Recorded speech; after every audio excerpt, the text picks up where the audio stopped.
Everybody. I am here to conclude my North Louisiana series with the one and only Educator Alexander. Educator Alexander, in case you did not know, is the biggest thing I have run into in Northern Louisiana. She is a former sixth and eighth grade ELA teacher, has been a librarian, has been a district level instructional technology supervisor, and now happens to provide these amazing tech based professional development experiences for teachers as often as she can. And so I'm so glad to be able to sit down and talk to her. Thank you for making the time, educator. We definitely appreciate that. Thank Can you. Okay, thank you. Can we start off, everybody? Y'all know I use the free Screencastify Lite, so that's why you see the whole screen, and it'll be 10 minutes. So the first question I always start off with, educator, is why do you teach? What is it that keeps you going back, providing these kinds of professional development experiences for teachers?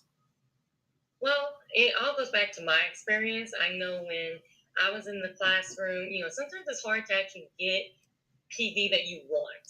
Amen. You're sent to stuff and people kind of force things on you, and it may not be actually what you need because most teachers know where you're weak. I know when I was in the classroom, one of my weakest things was differentiation. It's like, Yeah. well, how do you really do it? And I knew I was weak in that area, but because I had good classroom management, good scores, and all this other stuff, I wasn't really, no one paid attention to me, kind of. So I know that sometimes it's hard to get the PD that you actually need and that you actually want. So that's where my passion is driven from, actually getting teachers what they need, what they want, showing them a different way to do what they may already be doing or a better way to do what they really want to do. And just providing those opportunities for them to actually learn what they want to learn and just be better. So your motivation is the teachers kind of like you were, and certainly like I was, who are doing well. They don't necessarily, they're not going down in flames. And so as a result, they're not being listened to as far as the things they could use to continue to develop their own practice. Or maybe not listened to, maybe it's just not a consideration. It's like the kids are doing Exactly. okay with you, you're doing okay, so you must be fine. Exactly. I want to reach those teachers who are going down in flames too. Yeah, yeah, yeah. Those too, but also the ones who may not speak up for themselves as much as they should, and that's a skill that you learn throughout the years. My Yeah. first couple of years, I didn't speak up for myself, as much as I should have. So just giving teachers the skills that they need to be motivated to speak up for themselves, because the more they speak up for themselves, the more they're speaking up for their students. So You that's why they're better. there. Yeah, yeah, So yeah. the more they grow, a lot of people are like, well, why are you concentrating on teachers? It's all about the students.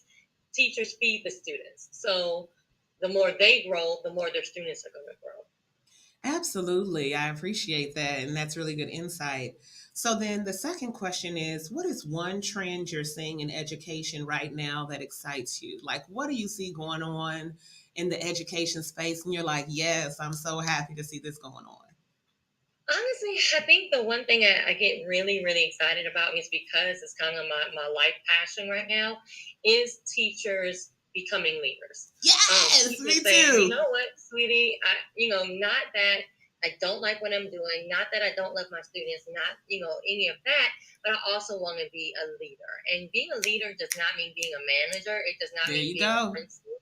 You don't have to actually leave the classroom to be a leader. And that's one of the messages that I preach, and I'm seeing that much, much more with teachers, that it's not just, I'm going in the classroom 7 to 3 teaching, but I'm also doing all of these other things to better myself, to make myself grow, to make myself be that teacher leader. And it's starting to not be I don't want to say stigmatized, but it's starting to not be such a, oh, teacher leader, oh, you have Yeah. something that I don't have. It's like, well, I can do what you do, let's do it together. Yeah. And I'm Yeah. Yeah. loving that movement to where it's a lot of empowerment going on with Yeah. educators. I'm loving it. I would agree. And I would say that social media in particular is one thing that teachers are really using to connect with one another to sort of push their own thinking outside of even what may be available in their area. I'm seeing a lot of teachers say, hey, this is what I'm doing in my classroom. Do you guys have any ideas? Does anybody have a book about this? And I love that kind of open collaboration. So I'm right there with you. I think that's good. Can you tell me, for number 3, what's one resource you think every educator should know about? Well, besides educatoralexander.com. Okay. Yes, we all need to follow that. Hello. But besides the resources that I do provide on my website, and it's a lot of them. In case you guys haven't seen them, it's a lot. She has a lot of stuff. High five to you, educator. You have a lot. Go ahead. You. Besides that, I know I do a lot with Google, but it's because I believe in it. So honestly, just the Google G Suite, just the amount of things you can do through Google. You know, a lot of people, they know Google Drive, Google Classroom. Yeah. There's so many more things in the G Suite that you can work with, and that will just make your life easier, your students' life easier, communication easier. Mm-hmm.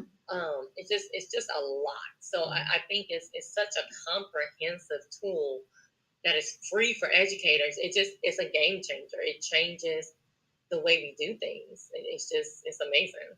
So you gonna make us some how-to videos, Educator Alexander, so we can know. Already got them. There you go. Of them on my YouTube channel. There you go. And of course, again, with the collaboration, you know, I have a lot of them, and then I have people that I know that's in my professional learning network that, I mean, they make them, and I just love that it's not this my ball, mine kind of thing anymore. It's just like, hey, here it is. Yeah. You know? Yeah. So there's a lot out there, and if anybody ever wanted to request a video, like, how do I do this? They can just hit me up at Educator Alexander. Just hit me up. I'll make a video for them. I do it all the time. That's true. That's true. You are really responsive. Number 4, what was your last aha moment as a professional?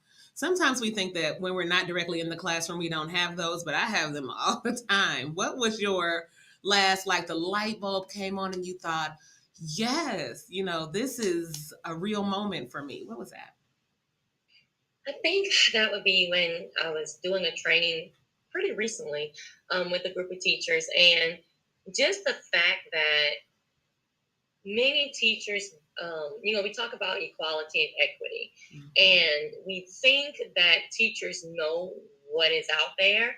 We think that teachers automatically know about social media and how to connect with those PLNs, especially when you're in it. You're like, oh, just go on and follow this person and this person. You're like, okay, I have no clue what you're talking about, but okay, yeah, sure, I'll do that. Yeah. So just understanding, just for myself and for my PLN, understanding that we have to do a better job of bringing people into the fold, of bringing educators into the fold, of making sure they understand what is out there and understand how to get started.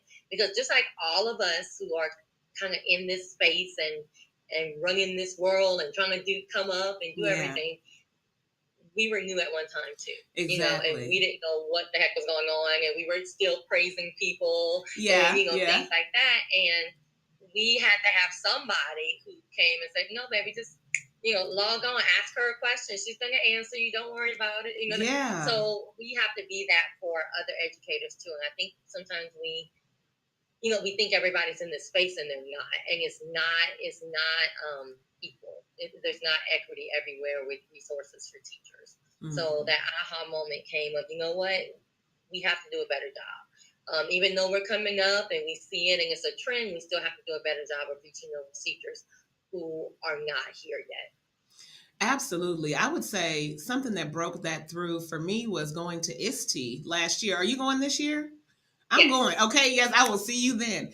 But that conference and seeing what all was out there really pushed me to further use tools like social media to kind of get a real handle on what's going on and take charge of the options available. Okay, 30 seconds, got to wrap it up. In a few words, what is one thing that you think everyone should know about education in Louisiana? Just that we're awesome. I love it. And you are on the move and you are collaborative. And that's what I appreciate. Thank you so much. Well, thank you, Educator Alexander. Before my Screencastify runs out, we appreciate you. I appreciate you sitting down with me and